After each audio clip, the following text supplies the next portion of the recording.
This is a quick unboxing ng first impression lang sa Haylou GT1 XR. So basically pagkarating, ito yung box. Then QR codes for verifications, the specifications, and the usual logo ni Haylou.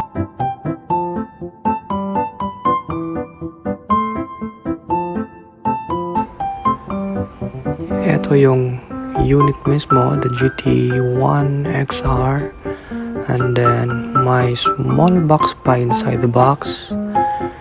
Ito yung pinaglalagyan ng ating extra earbuds. So bali dalawa o 2 pairs. Bali 4 na pieces tapos 2 pairs siya with different sizes, and the USB cord for the charger, I think it's micro kasi that's the bad thing na micro pa rin. Hopefully nag-shift na sila into type C, and then the usual manual na I'm sure di naman natin binabasa. And then ito po yung unit, may specifications sa ilalim.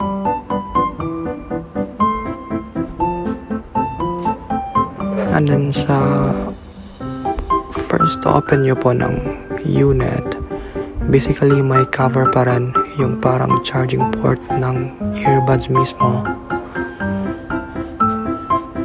So I have the GT1 Pro. I've been using it for not sure if how long na. So basically sa box nyo lang makapansin yung pagkaibahan nila. Si GT1 Pro medyo grayish yung box niya, unlike kay GT1 XR na medyo white talaga.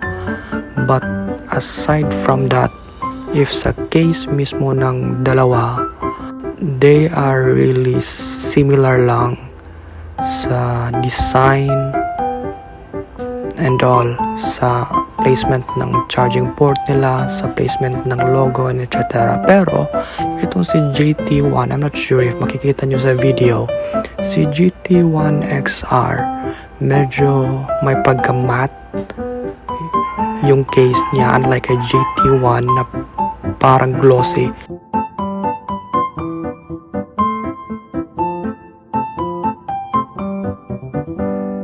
So I can't say pa with the performance ng GT1 XR, so I'll use it and observe po muna for within a couple of days para to give conclusion or comparison between the two. Kasi for now, when I tested the GT1 XR, I think it can perform naman. It has the bass na pero medyo buo talaga yung bass. But I don't know if, I'm not sure if baka siguro nasanay ako sa GT1 Pro na parang mas overall volume niya ni GT1 Pro parang mas malakas compare kay GT1 XR. Anyhow, I'll get back with a separate video for a comprehensive comparison of the two.